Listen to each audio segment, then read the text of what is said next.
Om Namo Bhagavate Vasudevaya. Namo Bhagavate Vasudevaya. Om Namo Bhagavate Vasudevaya. Om Namo Bhagavate Vasudevaya. Om Namo Bhagavate Vasudevaya. So today we're going to read from the Srimad Bhagavatam, Canto 2. We're studying text, chapter 6, which is Purusha Sukta confirmed. We're going to read from and study text 35, but also look at some of the following verses. My glasses don't allow me to read this one so well here. So if we have the Sanskrit on the... For 35? Yeah. Usually we start reading, we read all of the translations and then we go back to like the single verse. And then we do the purport? Yes. Yeah. Okay, all right, we can do that. But let's chant 35, if you can put that up. We'll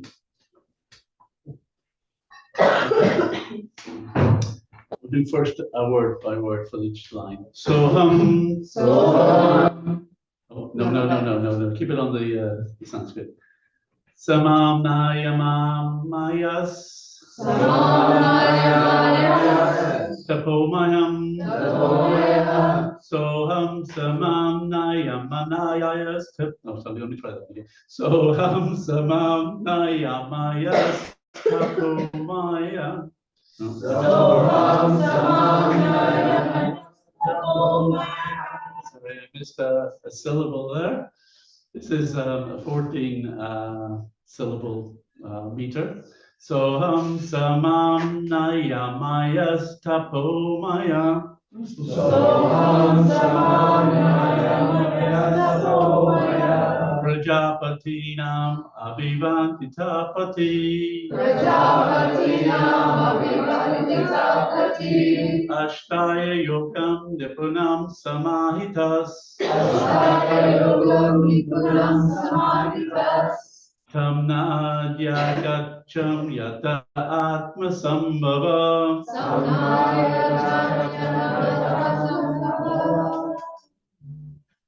Soham samam nayamayas tapomaya. Soham samam nayamayas tapomaya. Prajapatinam abhivanditapati. Prajapatinam abhivanditapati. Ashtaya yogam nipunam samahitas. Ashtaya yogam nipunam samahitas. Tam nadya gaccham yata atma sambhava. Tamnadya gaccham yata atma sambhava. I'm sure somebody could do better than that. Soham samam nayamayas tapomayah. Soham samam nayamayas tapomaya. Prajapatinam abhivanditah patih. Prajapatinam abhivanditapati. Ashtaya yogam nipunam samahitas. Ashtaya yogam nipunam samahitas. Tamnadya gaccham yata atma sambhavah. Tamnadya gaccham yata atma sambhavah.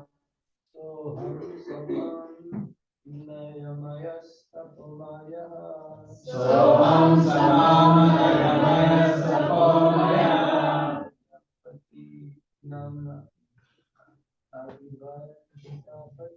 Prajapatinam abhivanditapati. Ashtaya yogam nipunam samahitas.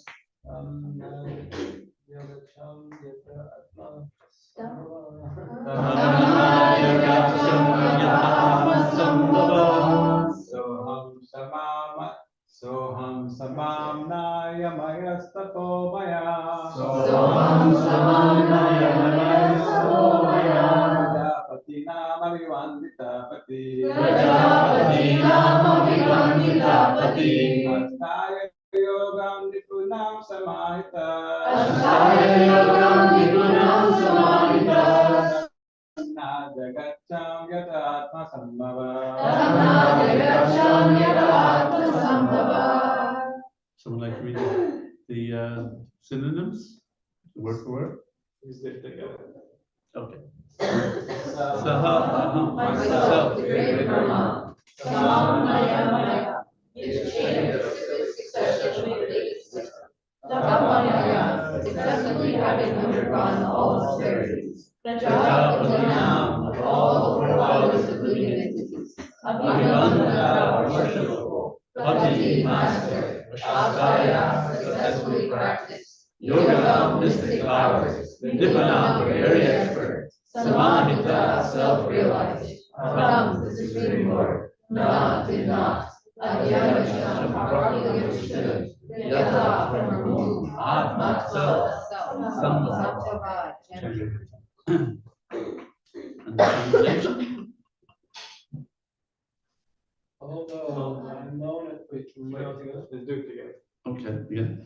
Although I am known as the great Brahma, perfect in the single succession of Vedic wisdom, and although I have overcome all austerities, I am an expert in mystic powers and self-realization, and although I am recognized as such by the great forefathers of the living entities, who are respectful obeisances, still I cannot understand him, the Lord. Now, okay, 36. Therefore, it is best for me to surrender onto his feet, which alone can deliver one from the miseries of repeated birth and death. Such surrender is all auspicious and allows one to perceive all happiness. It's of its own expansion. So what can others do when Lord himself is unable to estimate his own limits? Since neither Lord Shiva, nor you, nor I could ascertain the limits of spiritual happiness, how can other demigods know it? And because all of us are bewildered by the illusory external energy of the Supreme Lord, we can see only this manifested cosmos according to our individual ability. Let us offer our respectful obeisances unto that Supreme Personality of Godhead, whose incarnations and activities are chanted by us for glorification, though he can hardly be fully known as he is. The Supreme Original Personality of Godhead, Lord Shri Krishna, expending his primary portion as Mahavishnu, the first incarnation, creates this manifested cosmos, but he is unborn. The creation, however, takes place in him, and the material substance and manifestations are on his own. He retains them for some time and absorbs them into himself again.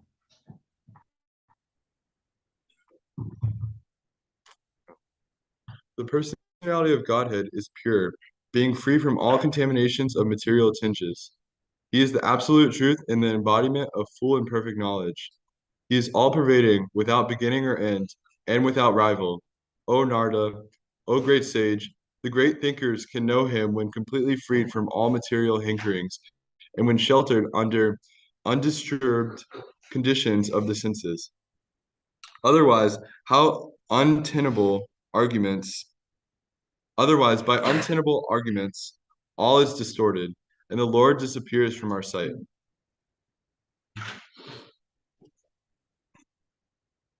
Karanad Navashai Vishnu, the first incarnation of the Supreme Lord, and he is the master of eternal time, space, cause and effects, mind, the elements, material ego, the modes of nature, senses, universal form of labor, Ganapodavishai Vishnu, sum total of all living things.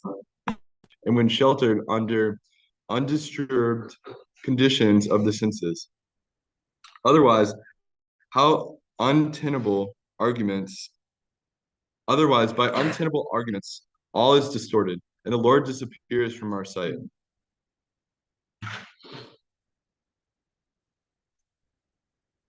Karanad Navashai Vishnu, the first incarnation of the Supreme Lord, and he is the master of eternal time, space, cause and effects, mind, the elements, material ego, the modes of nature, senses, universal form of labor, Ganapodavishai Vishnu, sum total of all living things. And when sheltered under undisturbed conditions of the senses. Otherwise, how untenable arguments, otherwise, by untenable arguments, all is distorted, and the Lord disappears from our sight.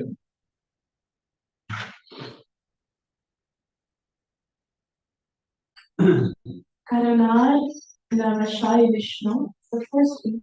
And we return to text 35.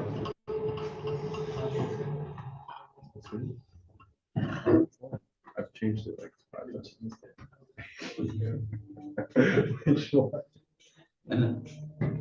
Do I read the purport for you? I think I'll take it because we may break it into bits. So the verse, although I am known for my perfect in the disciplined succession of Vedic wisdom, and although I have undergone all austerities, I'm an expert in mystic powers and self-realization. And although I am recognized as such by the great forefathers of the living entities who offer me respectful obeisance, still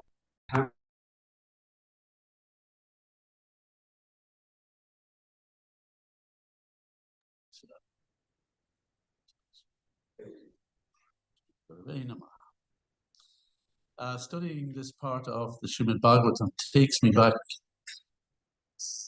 many years when I was a student and received a copy of the second canto, part 1.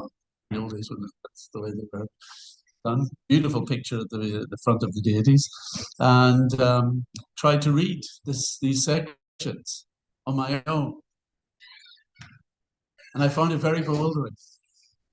I understood there is great wisdom here, but I'm not sure I understand it all and what is being talked about.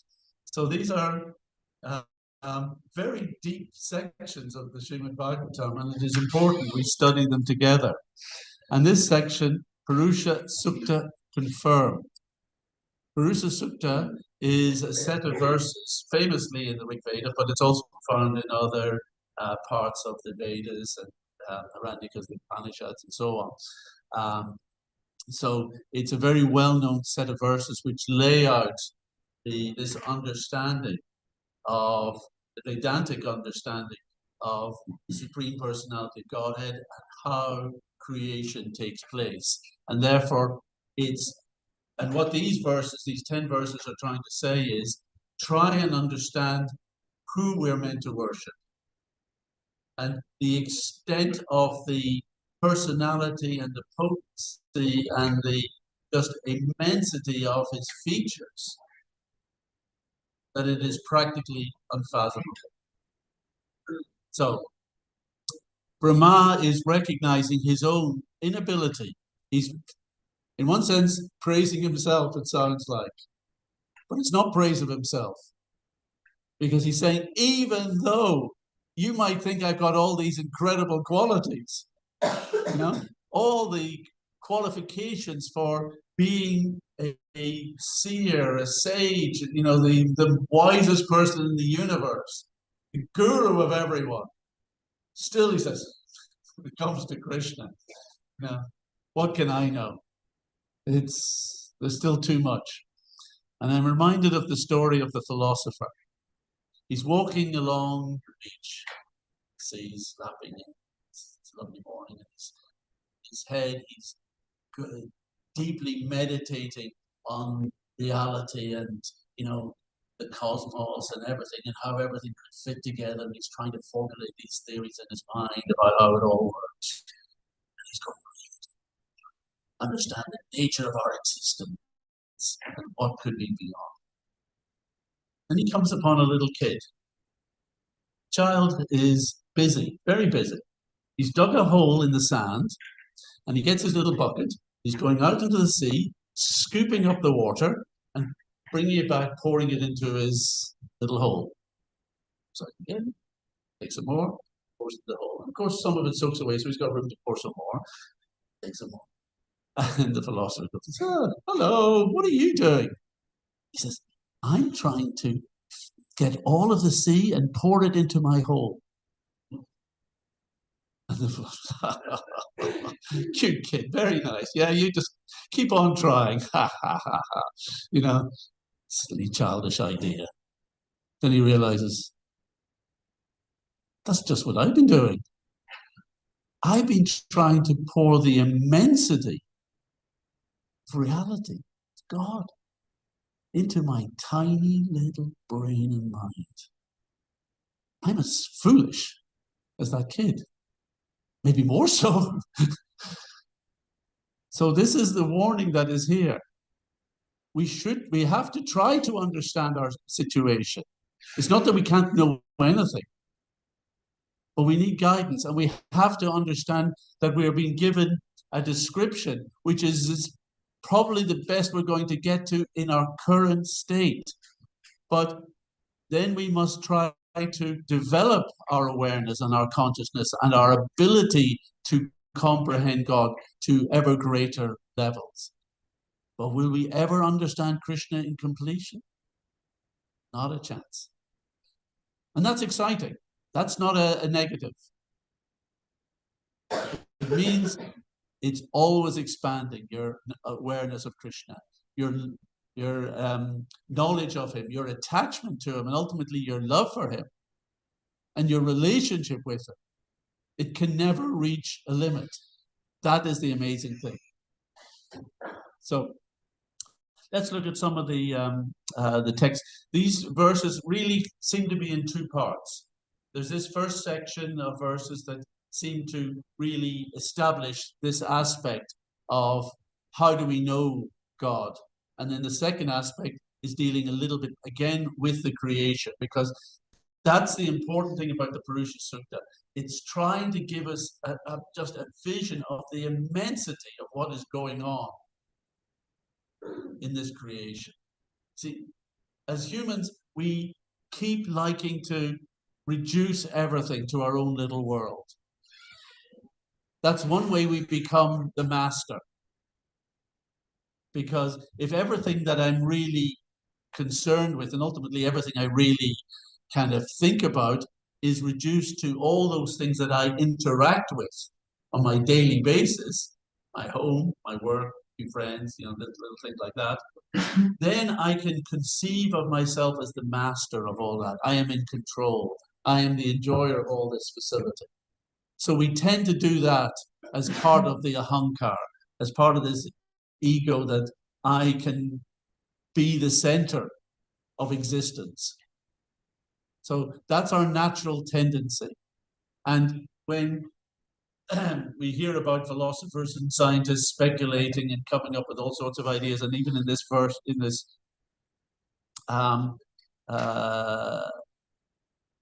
where was that nice statement about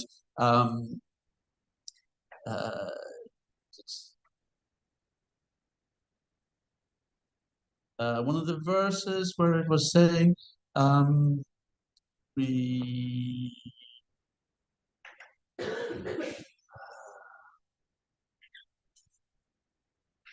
we'll have to come upon it. I'm trying to remember, my brain isn't even that good.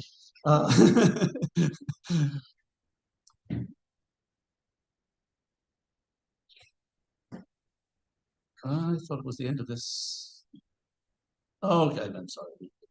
Come on. So let's just little look at some of the aspects of this purport. Brahma, the greatest of all living creatures within the universe, is admitting his failure to know the Supreme Lord despite his vast learning in Vedic wisdom, despite his austerity, his penance, mystic powers, and self-realization, and despite being worshipped by the great Prajapatis. The Prajapatis are all connected with him. They really are the next set of agents by which the universal cosmos will be populated. The Prajapatis, the forefathers of the living entities. So these qualifications are not sufficient. None of those are sufficient to know the Supreme Lord. Brahmaji could understand the Lord to a little extent, only when he was trying to serve him by the eagerness of his heart. And this is the important aspect, that we can understand God only according to the eagerness of our heart to serve him, because it's a relationship. It's a revelation. It's not that we are, through analytical study, looking at God and thinking, I can understand that he's like this, and he's like that, and you know, it's a revelation. And that's how meditation works. You fix your mind, and the qualities of the object that you're meditating flow towards you. So dharana, you fix, dhyan, meditation, the qualities flow to you. And then you become overwhelmed with them. That's samadhi. So that is our process in bhakti. We fix our attention on Krishna through service, through trying to please him. And Krishna's pleasure, not just some aspects of his nature as in terms of eternality or being the supreme consciousness, but actually his loving nature starts to flow towards us in that situation. That's why the bhakti meditation is so much more potent than any other, because the flow is the personal feelings of Krishna, his emotions towards you. This is far deeper. And that's, I'm going to go straight to these verses that are quoted in the purport here. Brahma bhuta prasanatma na shochati na kankshati samaksaveshu bhuteshu mad bhaktim labate param. Brahma bhuta. So someone who is actually on this Brahma bhuta platform. But Brahma bhuta, we're already talking bhakti here. Krishna has established that the real Brahma bhuta platform of dealing directly with the Supreme is a loving relationship. Prasanatma, fully satisfied and joyful within. And nashochati nakamshati, neither laments nor desires or hankers for anything else. Samakserveshu bhuteshu, sees all living entities equally and treats them equally. And mad bhaktim labate para. In that state, you're attaining pure bhakti.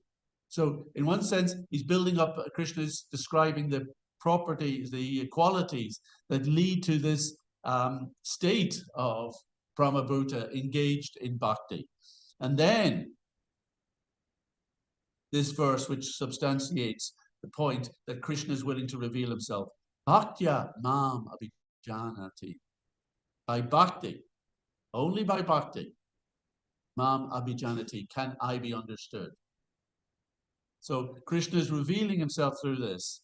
And yavan yashchashmi tattva, I can be understood in truth.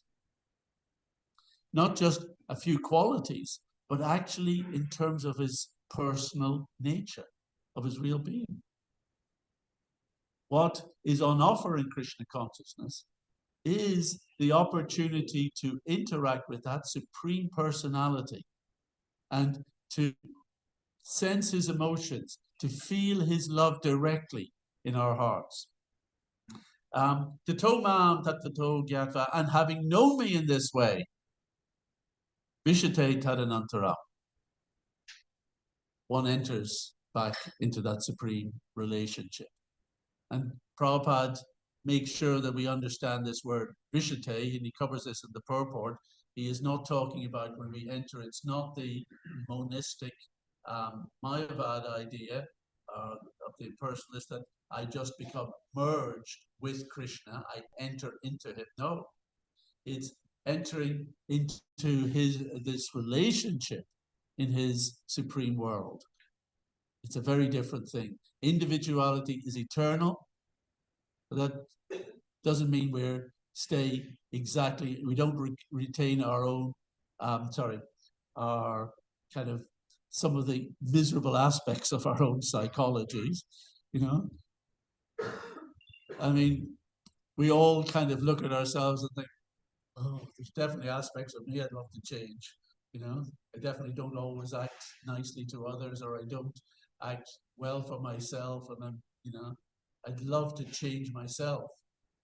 Yeah, but that's the point. We're going to change aspects about ourselves, not that we lose ourselves. That's the exciting. You don't need to lose yourself. You're actually a wonderful, pure Atma. You're a wonderful, pure soul. We've just become a little bewildered by the ridiculous behavior and attitudes and desires that we've cultivated coming to this world, you know? And it's messed up our psychology. We should have pure soul psychology, which is just an open heart, full of love, full of selflessness, just full of joy. That's the Brahmabhuta. It's the pure psychology of the soul. But instead, we've just gone in a completely opposite direction and messed up our psychology. So it's our psychology that has to change, not ourselves. And that is why this process of Krishna consciousness is gradual. Many people think of spiritual life as some kind of epiphany. You know, you've read Hermann Hesse and Siddhartha and things, you know, and he goes down to the river. Bang, you know, the river tells him, you know, I hear the vibration of the universe, I've realized. And you get this idea that it's, you know, he's worked hard for it, you know, no doubt. But it's a sudden kind of epiphany like that, and that's it. That's all. That's it. You're done. You know? What we're working on is something much deeper. We're trying to transform our hearts from selfishness to love. That's a bigger process. It isn't just a question of getting some knowledge, some insight. Those aspects help along the way. But our self-realization is actually God realization. It's a relationship realization. And it's entering into that relationship through love. So we have to chip away bit by bit at the hardness and the coverings we've made over our heart, you know, so that that loving expression can find its voice and can burst forward. So that's why it's the process of bhakti seems a slower process, but actually the epiphanies are from the very beginning, little by little. Every day we can have little epiphanies, you know, appreciating Krishna acting in our lives, reciprocating, because he's promising that. He's not just going to wait till you're a pure devotee and just sit back and think, well, carry on, you know, and when you're a pure devotee, I'll start to kind of pay attention to you. That's not his process, you know. Krishna is that friend who is accompanying us on this journey. He knows how far down we've gone. He knows how much we've forgotten him. So he's just so pleased that we're now making just that little effort to want to turn towards him. You know, it's the Upanishad's example of the two birds in the tree. Now, one is jumping from branch to branch, trying to enjoy the little berries and the fruits, and gets this, oh, this is really nice, lovely, yummy, yummy, and he gets this one, it's sour, ooh, you know, and he's going up and down in his emotions, not paying attention to the other beautiful bird in the tree. Just wait, just watch, just help. Eventually, the little bird's frustrated with the experiences and what's on offer. The tree turns to his friend. Then the relationship begins. So that's Lord Brahma is trying to, you know, help us appreciate that, you know, who we are dealing with Krishna is immense. So having established that he's to offer his respectful obeisances, still I cannot understand, who offer me respectful obeisances, still I cannot understand him, the very source of my birth. And that's what he's going to explain, because the Purusha Sukta, these verses deal with Purush, the original Purush, the Adi Purush, Krishna, that original Supreme Personality of Godhead from whom everything else comes. That's what we know as the Absolute Truth.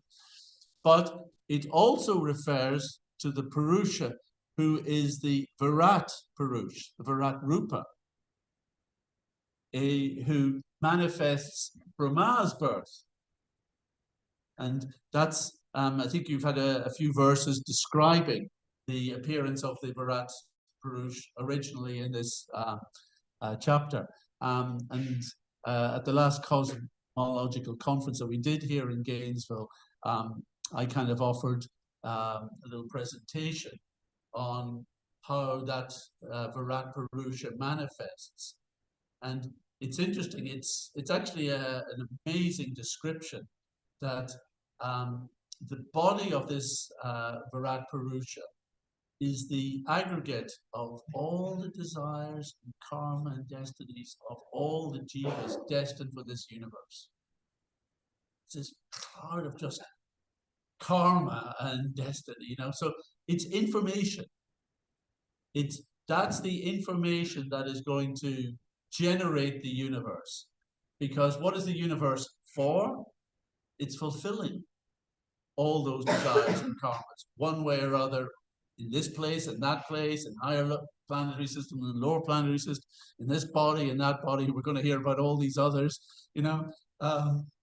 The immensity of this cosmic universe, you know, is crazy. We can't understand that. Never mind appreciate that that's just one little bubble in innumerable bubbles which are universes, many of them or most of them bigger than this one and more amazing. And that just becomes a fraction of the totality of Krishna's existence and reality of the spiritual world. That's why this Purusha Sukta is meant to kind of introduce us to the just unfathomable immensity. And we can describe it, yes, but we won't be able to get our heads around just what we're talking about, how utterly big it is. But at least we can understand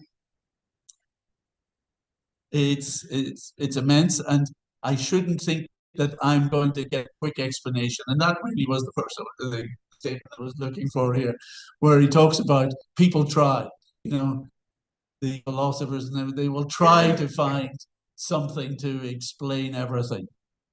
And it's so, in many ways, pathetic. It's such a pathetic attempt to try and think that I've got a theory, GUT, Grand Unified Theory, that will explain everything. What an arrogance in one sense. But, you know, it's just we're so bewildered by our inability to see everything. Therefore, we think we can come up with all these theories and try to explain them mechanistically. Try to explain them, yes, yeah, perhaps everything could come out by chance. There's a lot of planets out there. You know, one of them's got to have life. Yeah, and we're the ones on that. Yeah, we're lucky. Yeah, sure. But it's just a statistic in probability. And of course, this universe completely fine-tuned for ultimately generating situations where there could be life. But yeah, maybe there's millions of universes which don't have life.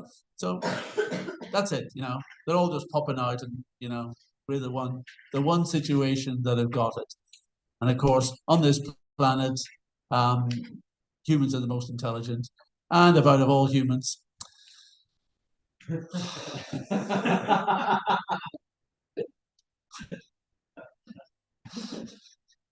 Anyway, every human being thinks they're the best at something. Every human being believes that they're special. You know, okay, they may be able to do that. You know, like that. No, okay, he can do that, and I'm like this. I can do this. So we all, you know, somehow or other, our own ego convinces us that we are absolutely the center of this universe. So Brahma, though, is actually intelligent. So he concludes, therefore, best for me to surrender unto his feet, which alone can deliver one from the miseries of repeated birth and death. Such surrender is all auspicious and allows one to perceive all happiness. Even the sky cannot estimate the limits of its own expansion. So what can others do when the Lord himself is unable to estimate his own limits? Wonderful statement. Even Krishna can't estimate his own limits. You know, this is the old philosophical or theological question. Can God create a rock that is so big he can't lift it? Because if you say yes or no, you've kind of contradicted the situation. Prabhupada's answer, of course, is yes, and then he'll lift it. Then he'll create another rock that he can't lift, and he'll lift that. Because the fallacy of the question is that it postulates a static state for existence. And that does not take into account consciousness. This whole existence is consciousness, and consciousness is never static. It's ever expanding. Expanding, huh? Ecstatic. It's ecstatic and it's ecstatically expanding. And therefore there is always room. There's always more that Krishna is amazed about, even about his own self and his own expansions. I'm just wondering, should I read through some of these verses or should we take some questions now? What would you say? I think let's open to questions.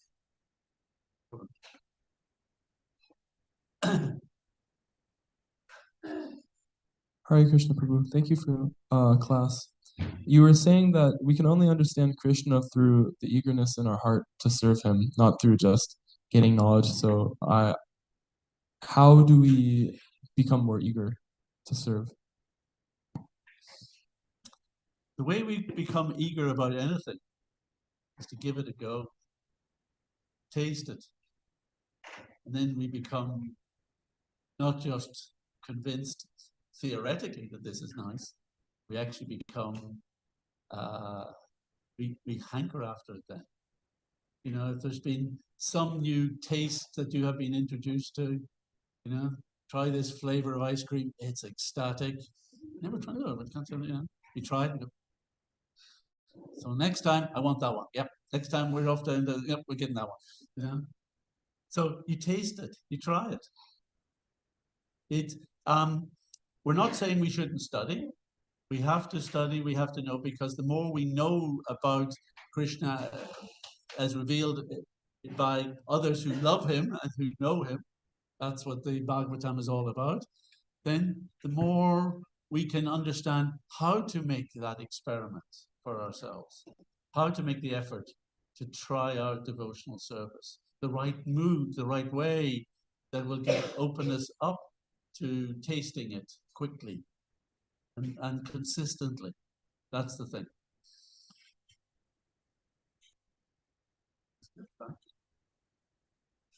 Yeah, I just had one thought, and I'm not really sure how to present it, but maybe you can help me. What I was thinking is that in today's class, one thought that came up is that often people say God is great, right?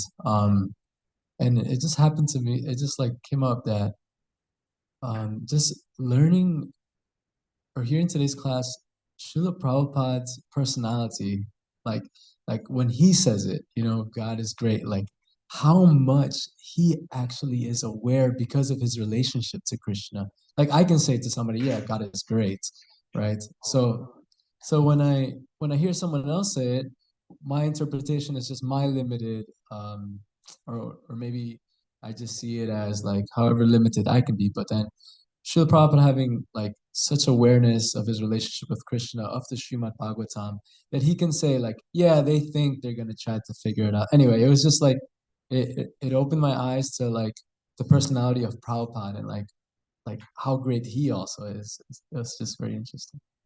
Yes, I mean, that's a really nice appreciation, because obviously Brahma is a very real life soul and he's saying it, so that's why we're meant to be particularly impressed. And people just, they really limit God. When Murray Gopal was reading that list of all the leaders of these and that, and you know, gets down to the big birds and the I was remembering one guy who used to work for us at our retreat center, and he said, "The oak tree, that is my God," because the oak tree is the biggest and most powerful tree we have in Britain. You know, they're amazing. They live for 900 years. They do shelter. They are ecologically, so they feed the earth. Oh, I mean, they do amazing things. So they've got wonderful qualities. And they are a feature of God's incredible potency. But as that verse says, these are all just sparks. And Krishna uses that, of course, in the Gita to let us see all these incredible things that exist in this world and appreciate that what, if these are just sparks, what is that from which they all come? But your point is that the realizations of a soul like Srila Prabhupada saying God is great, we start to, it's a challenge to our own meditation. And actually, when we meet any devotee who is perhaps, you know, further down the path of their practice than we are, and is carrying realizations, we always have to be impressed when they say, you know, any aspect of, you know, God is great, Krishna is very kind, you know, we have to appreciate that these are coming from realizations that may be unknown to me yet, and that but will be known to us by following in the footsteps. We're following them, the Mahajan. We're following those great devotees because we see that their realizations bring them to this platform of prasanatma. And if anything that we want, we may not be highly motivated in serving or loving, but we're certainly highly motivated to be happy. So that's what we're chasing after.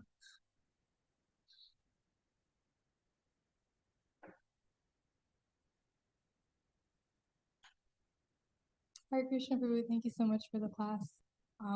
You were saying how like bhakti is like fixing your attention on Krishna through service, and then the loving nature of Krishna starts coming to us. I found that very beautiful, but can you explain more like how do we like feel Krishna's love? Is it like just reminding us, reminding ourselves that he loves us, or is it just like a feeling that comes from the heart? I think two things. One is you will feel it. We all feel a special pleasure. We chant nicely, and we're in the lovely, when we're japa, or when we're in a nice kirtan, or when we do some nice service for Krishna together, particularly, it just feels ecstatic. Even when we're doing services that are quite challenging, you know. So Murli and others are working on content for the museum in Mayapur. And there's, you know, there's challenging discussions. But even then, it just seems at times, you know, Krishna's enlightenment just descends on us. So, and in those situations, at that point, every time it happens, please acknowledge it. Recognize, wow, that pleasure that's special. That's Krishna reciprocating. It's not very kind of it. You know, can I use that as an impetus to go further? So please look out for Krishna's reciprocation with you. It's happening at every moment in our day. We won't recognize it at every moment, but when it's, you know, when our consciousness allows us to, we see it and we go, wow, thank you.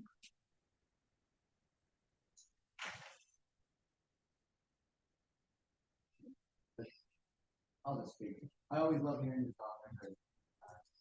Always a pleasure. You mentioned fixating your consciousness on Krishna. I find it more powerful when I'm in the association of devotees. Just I'm looking for advice on how to cultivate that sense when I'm alone. Like, because I have more of a taste, like when I'm here at Krishna house. Just is there any tricks of the trade, like how to do it by myself, how to cultivate that alone? Like when I read alone, it's fine, but it's like lacking. something. Yes, and I think that's what I was indicating at the beginning when I was a student and I got the Bhagavatam. I had no devotee association. And I tried reading it. I really appreciated it. You know, I venerated the book. I could understand its potency, but I couldn't get a lot of it. You know, little bits would kind of trickle through to me. There's no question. It's not the same trying to practice Krishna consciousness on your own as it is with devotees. And, you know, that's why Prabhupada went through all the energy and the effort and you could say the headaches even of trying to set up a movement and hold it together, because he wanted that to be our impetus. So usually it's a question that the more you associate with devotees, the easier the time away from devotees becomes, as long as it's not too long, you know, and it's just coming back and getting recharged. It's like our phones, isn't it? You know, you charge them up, and then, you know, the battery's just, you're looking at it all day long, it's just dribbling down, you know, oh, it's blood. It stopped. I can't see Krishna. You know, go back. We have to just keep recharging. But on our own, we have to try and at least create the spiritual sanctuary, so that if we take the charge that we get from the devotees back to a home where we have tried to do our little bit, we've tried to make it focused on Krishna, and that's why a home altar, even just a couple of pictures, is important. And somewhere where I offer my food, that's important, because we do that several times a day, so that can always remind us, keep us connected. If I have a consistent practice in the morning, I get up, I, you know, focus myself, I chant as best I can, you know, prepare myself. I was just remembering this morning how, as a student, when I would chant, I wasn't so regular as I could have been, but when I did chant, I tried to make it as special as possible, and I tried to make my mind attuned to what I was doing. That this isn't just something that's another part of my day. This is special. So I would take off my watch, because watch means you're interested in time and the external world. So I'd make sure I wasn't wearing a watch. I'd take all the money and wallet out of my pocket, so I wasn't connected with that aspect of my life. Even if I used to carry a comb in my back pocket, you know, over here hippie. So I removed that belt, no leather, you know, nothing. And I was trying to do my best to prepare myself for this very special occasion of my day, chanting the Maha Mantra. So I think it's the attention to details that sometimes does help. And obviously we have access to lectures. There's a lot of stuff online all day long. So that way, you know, online you can really feel quite connected with different classes, different types of workshops, all sorts of things. You'll find something that really inspires you, in particular individuals who you love listening to. Thank you. I like the idea of all the little things.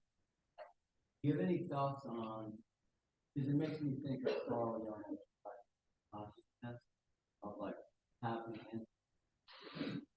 all together. Do you have any thoughts on this? Yeah, I mean, consciousness is a word that's used in different ways. In the Vedic sense, we would talk about that as many ways. It is the collective consciousness in terms of what we're interested in. It's not the collective atmas, it's the energy of the atmas in that sense. And it's whenever we are with others, there's a sharing and a merging of the mind. Our mind is an element, and it's kind of amorphous. It takes the shape of our thoughts, but it also spreads out. And when you interact with another person, there's a merging of the minds to some degree, just in ordinary communication. If it's an intimate relationship, it's even more entangled. So yes, when you come into the associated root, you're entangling your mind with the consciousness and outlook and the ecstasies of the other devotees. And that's why it's in top. Mind is just there and it's being impinged by everything else that's going on around us, and it's kind of shrinking back into itself. Yeah. So the idea of the collective consciousness is there. It's a very small part of a much bigger picture. And I think that's only our difference with younger. Rather than thinking that's it, that's all there is, but it is a helpful way of understanding the benefit of association. Does that help on that?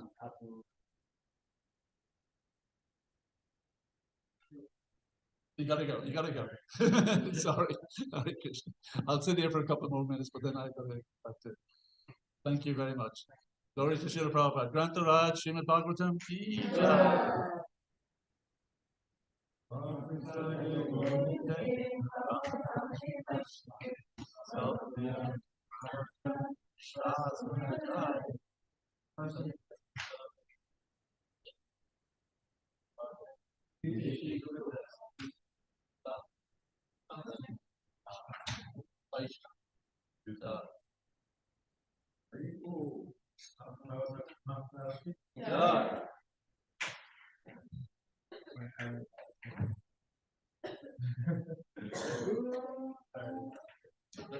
They know how